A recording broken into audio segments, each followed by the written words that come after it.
Di tengah hamparan kebun sawit, seorang petani gagah berdiri melangkah tanpa henti. Sawit adalah warisan alam sepanjang zaman. Tiap tanaman sawit adalah nyawa bagi mereka. Tiap batang sawit merupakan harapan sekeluarga.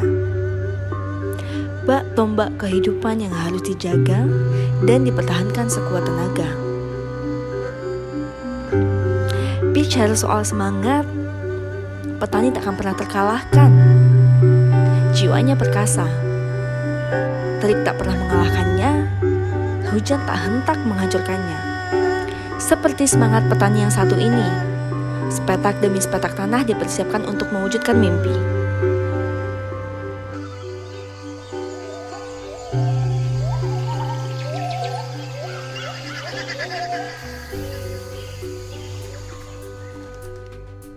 Assalamualaikum warahmatullahi wabarakatuh.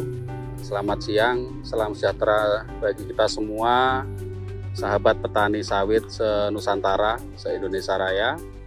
Perkenalkan, nama saya Eko Darmono, umur 44 tahun, aslinya dari Nganjuk, Jawa Timur. Sekarang sudah menetap di Desa Sialang Baru, Kecamatan Lubuk Dalam, Kabupaten Siak, Provinsi Riau.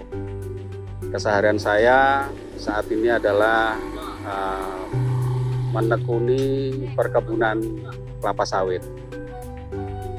Awal mulanya saya bisa beli kebun kelapa sawit itu tidak ikut transmigrasi, karena saya dulunya usaha bengkel dan toko spare part sepeda motor. Itu dimulai tahun 2004, tepatnya di Pasar Lama Rawangkau, Kecamatan Lubuk Dalam, Kabupaten Siak. Jadi semenjak 2004, ketika saya masih lajang, itu usaha saya usaha bengkel dan toko spare part sepeda motor. Kemudian karena melihat di sini investasi yang paling aman itu adalah perkebunan kelapa sawit, maka 3 tahun kemudian saya berpikir juga ingin beli kebun sawit.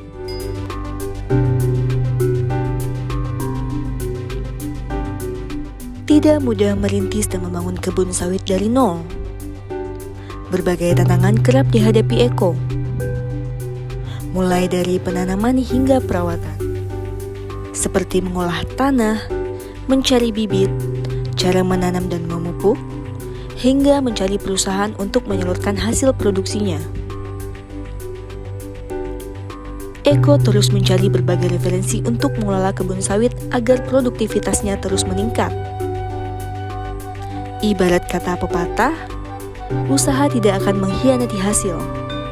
Berkat ketekunannya dan kerja kerasnya, kini Eko dapat terus memperluas lahannya.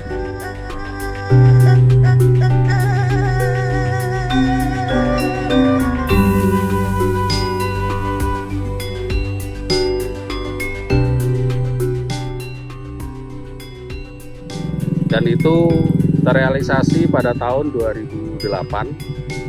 Waktu itu ada kebun sawit plasma, oleh pemiliknya dijual, saya beli. Itu 1 kapling seluas 2 hektar. Waktu itu harganya masih 93 jutaan. Itu saya dapat dana mengajukan pinjaman kredit dari perbankan. Jadi salah satu bank yang ada di Lubuk Dalam. Kemudian saya mengangsur pinjaman itu untuk beli kebun sawit selama 3 tahun. Jadi saya kredit beli kebun sawit selama 3 tahun. Kemudian setelah itu melihat perkembangan dan prospek sawit yang bagus, saya terus mengembangkan untuk bisa memiliki lagi kebun sawit yang lainnya. Jadi dalam kurun waktu dari tahun 2007-2008 awal saya beli kebun sampai sekarang di tahun 2023, alhamdulillah atas berkat rahmat Allah yang Maha Kuasa dan doa dari kedua orang tua, saat ini saya memiliki kebun sawit kurang lebih sudah 10 hektar. Saya rasa kalau saat ini bila ada kesempatan, saya akan masih tetap berupaya untuk bisa memperluas kebun yang saya miliki karena melihat prospek kedepannya itu masih bagus gitu ya.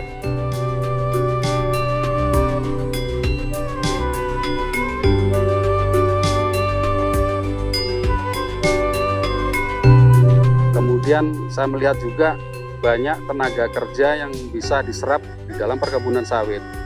Satu contoh untuk tenaga kerja manen atau perawatan, kemudian tukang timbang, kemudian tukang muat buah sawit ini dari lokasi dibawa pakai mobil truk, transportasi bawa ke pabrik, itu kan butuh tenaga banyak. Alhamdulillah itu sangat membantu peluang pekerjaan di daerah perkebunan sawit. Dan saya juga saat ini semua kebun saya hampir sebagian besar mempekerjakan orang, karena kalau saya sendiri nggak sanggup mengurusnya. Dan itu juga merupakan membantu program pemerintah untuk mengurangi angka pengangguran.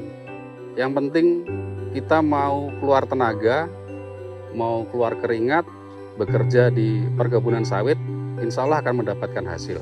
Mungkin semua petani sawit keluhannya sama, mahalnya harga pupuk, kemudian rendahnya harga TBS.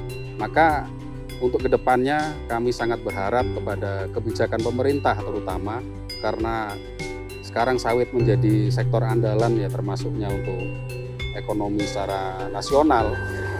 Kami berharap harga pupuk tolong diperhatikan, karena bagaimanapun kalau harga pupuk tinggi tentu kami kesusahan untuk bisa memenuhi kebutuhan sawit dalam hal pemupukan. Kemudian yang kedua berkaitan dengan harga TBS. Karena kami sebagai petani mandiri tentu harga TBS itu berbeda dengan harga TBS yang petani yang ikut perusahaan atau plasma, tentu harganya berbeda. Itu mungkin perlu mendapat perhatian dari pemerintah bagaimana caranya agar kesejahteraan petani sawit yang mandiri ini kalau setara dengan yang plasma mungkin tidak, minimal mendekati lah. Mungkin itu menjadi harapan saya ke depannya agar petani-petani sawit yang mandiri ini kesejahteraannya juga menjadi lebih baik lagi.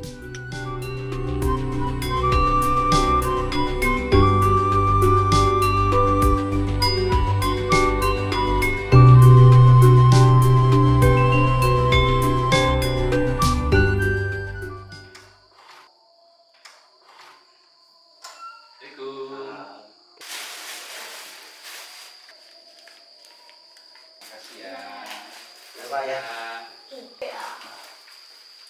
Ya. Siapa nih?